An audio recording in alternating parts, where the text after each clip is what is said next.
Qu'est-ce qui a bloqué? Qu'est-ce qui bloque encore? Essentiellement la réglementation incendie. Quand on comparait les législations européennes, c'est pour ça qu'il y a eu une harmonisation. Finalement, on a réussi à aller vers les Allemands et vers les Autrichiens. En France, on était à la traîne de ce côté-là, c'est-à-dire qu'on ne pouvait pas mettre du bois comme eux pouvaient le faire. Donc, et notamment, on avait du mal.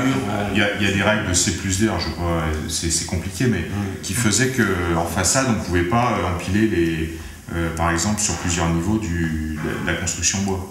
Alors qu'il se fait des R+6 depuis longtemps en Suisse, en Angleterre, partout. Ça va être possible en France depuis le début de l'année. Donc il y a eu jusqu'à R+7, je crois. R+7 en structure bois. Ouais. Sur le feu aujourd'hui ou d'autres obstacles, il y a quand même beaucoup à faire. Tout n'est pas réglé. Non. Malheureusement, l'harmonisation européenne avec les eurocodes, etc., devait nous permettre de régler, mais il reste tout ce qui est DTU et la réglementation, qui est en cours de modification. On peut espérer d'aller encore 3-4 ans avant qu'on ait vraiment fait le tour des révisions, que ce soit des DTU, des réglementations. Et c'est au niveau de l'éco-conception du bâtiment. Aujourd'hui, il ne sort pas assez de fiches de déclarations environnementales et sanitaires, des produits bois. Alors, ça doit être le problème des résines, le problème de tout ça, mais quelque part, il faut qu'on en sorte plus, parce que sinon, on n'arrivera pas à faire, même à vendre les opérations bois, pour dire que le bâtiment est totalement éco-conçu avec du bois. Ça, c'est très important, attention, parce que là, on l'a sur des matériaux beaucoup plus traditionnels, quoi. Alors peut-être qu'il y en a chez Forest.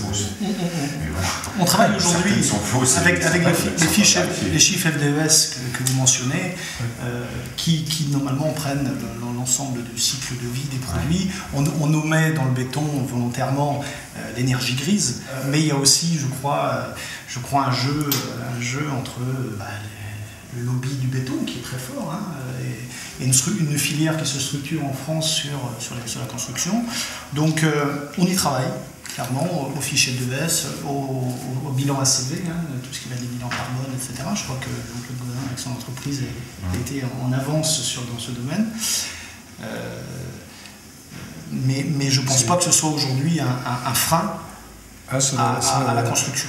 Aujourd'hui, c'est l'efficacité énergétique, après c'est le climat, donc là vous êtes bien placé, mais demain c'est la qualité de l'air intérieur, donc aussi toutes les émissions des produits, donc il faut qu'on ait les éléments pour pouvoir travailler là-dessus, parce que pour pouvoir effectivement pousser le bois au maximum de ce qu'il peut, quoi. Et c'est très important, je pense.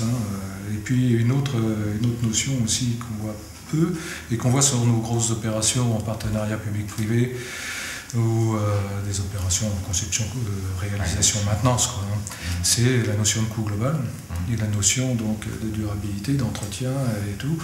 Aujourd'hui, on s'engage dans des opérations à 25-30 ans, que ce soit des hôpitaux, des prisons, mais aussi des ouvrages beaucoup plus modestes, de bureaux ou autres.